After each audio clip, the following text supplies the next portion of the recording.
جی بسم اللہ الرحمن الرحیم۔ میں پریزیڈنٹ پاکستان پیپلز پارٹی جرمنی سید زاہد عباس پاکستان پیپلز پارٹی کے 54ویں جو 54 ایئر کمپلیٹ ہوئے ہیں اس کے یوم تاسیس پہ ایک پیغام دینا چاہتا ہوں اپنے تمام پارٹی کے دوستوں کو اور دنیا کے ہر حصے میں بسنے والے پاکستانیز کو کہ شہید ذوالفقار علی بھٹو نے جیسے ایک خوبصورت حسین درخت کو 30 نومبر 1967 کو لاہور میں جس کی آبیاری کی اور اس کو درخت کو لگایا، وہ آج ایک تناور درخت ہے اور اس پہ شہید ذوالفقار علی بھٹو کے اپنے خون کے اور محترمہ شہید بھٹو جو تھی بے نظیر بھٹو شہید، ان کے خون کے سے وہ سینچا گیا اور آج ایک تناور درخت کو جناب بلاول بھٹو زرداری جو ہے وہ چلا رہے ہیں۔ میں سمجھتا ہوں کہ پاکستان پیپلز پارٹی کی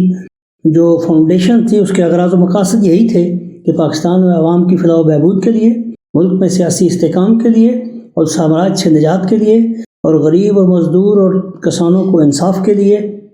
ایک ایسی پارٹی جو ہے وہ معرض وجود میں آنی چاہیے کہ جو ان کے مسائل کو حل کر سکے۔ میں یہ سمجھتا ہوں کہ آج 54 سال ہو گئے ہیں اور ہم انشاءاللہ بلاول بھٹو زرداری صاحب کی قیادت میں ان مقاصد کو جن کے لیے شہید ذوالفقار علی بھٹو نے اور بی بی شہید نے اپنی جان دی تھی ان میں کامیاب ہوں گے اور اس یوم تاسیس کے سلسلے میں پاکستان پیپلز پارٹی کے تمام دنیا میں بسنے والوں کو اور خصوصاً اپنی قیادت کو فرام ٹاپ ٹو باٹم ایک مبارکباد دیتا ہوں اور میں یہ سمجھتا ہوں انشاءاللہ جلد از جلد ہم اپنے مقاصد پہ پہنچیں گے۔ ہم اسی عزم، اسی حوصلے اور اسی ہمت کے ساتھ برسر پیکار ہیں اور انشاءاللہ ہماری منزل قریب تر ہے۔ پاکستان زندہ باد اور پاکستان پیپلز پارٹی زندہ باد اور جیے بھٹو۔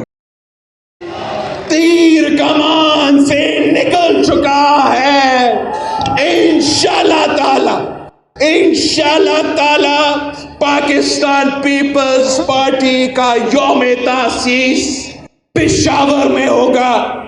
میں ملک بھر کے جیالوں کو دعوت دیتا ہوں کہ آئے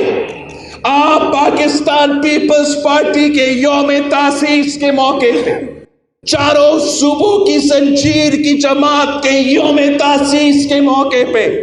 ہم پشاور میں آ کے سیلف الیکٹڈ کو للکاریں گے، تبدیلی سرکار کو للکاریں گے اور انشاءاللہ تعالی آپ کی محنت کی نتیجے میں، آپ کی جد و جہد کی نتیجے میں ان کو گھر بیچ دیں گے، عوامی منتخب حکومت بنا کے رہیں گے۔